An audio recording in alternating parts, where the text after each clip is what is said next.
வணக்கம் மக்களே. உப்பு உருண்டை செய்யலாம் வாங்க. அது எப்படி செய்யுதுன்னு பார்க்கலாம். ஒரு உலக்கு அரிசி எடுத்துக்கணுங்க. அதுக்கு ஒரு கப்பு கடலப்பருப்பு, ஒரு கப்பு உளுத்தம்பருப்பு போட்டு நல்லா 2 மணி நேரம் ஊற வச்சிக்கணும். இந்த கிரைண்டரில் தாங்க போட்டுக்கினேன். கையில் ஆட்டி சுட்டால் நல்லாயிருக்கும். டைம் இல்லை. எண்ணெய் ஊற்றிக்கோங்க. கடுகு சீரகம் போட்டுக்கோங்க. திருப்பியும் தாளிப்புக்கு கடலப்பருப்பு உளுத்தம்பருப்பு போட்டு காரத்துக்கு ஏற்ற மாதிரி காஞ்ச மிளகாய் போட்டுக்கோங்க. சின்னவங்கலேருந்து பெரியவங்க வரைக்கும் சாப்பிட்லாங்க. இது ஆவியில் தான் வேக போகுது, உடம்புக்கும் நல்லது. கருவேப்பிலை போட்டுக்கோங்க. தேவைப்பட்ட முந்திரி போட்டுக்கோங்க, இல்லைன்னா ஸ்கிப் பண்ணிவிடுங்க. நல்லா பொன்னிறமாக வதங்குந்து ஒரு அரை மூடி தேங்காய் போட்டுக்கோங்க. எல்லாம் வதங்குந்த மாவு குறன்னு அரைச்சி எடுத்துக்கோங்க. ரொம்ப மையாக அரைக்கக்கூடாது.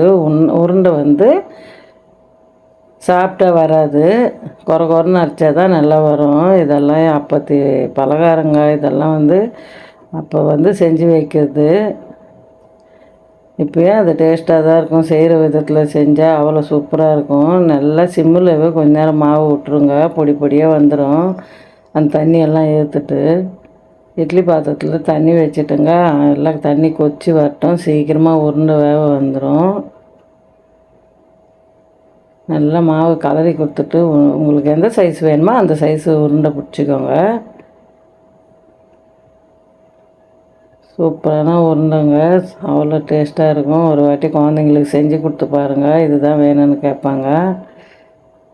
சூப்பராக வந்துச்சு. நம்ம ஏற்கனவே மாவு வதக்கிட்டோம். சீக்கிரமாக வெந்துடும். எங்கள் ஊரில் இது உப்பு உருண்டை சொல்லுவாங்க. சில பேர் நீர் உருண்டை சொல்கிறாங்க. குக்கிங் வீடியோவே போடுறது இல்லைங்க. லஞ்ச் பாக்ஸ் வீடியோ தான் போடுறேன். அதனால தான் இன்றைக்கி போட்டேன். பஞ்சு போல் உருண்டை ரெடி ஆயிடுச்சு. இந்த வீடியோ பிடிச்சிருந்தால் லைக் பண்ணுங்கள், ஷேர் பண்ணுங்கள், கமெண்ட் பண்ணுங்கள், சப்ஸ்கிரைப் பண்ணுங்கள்.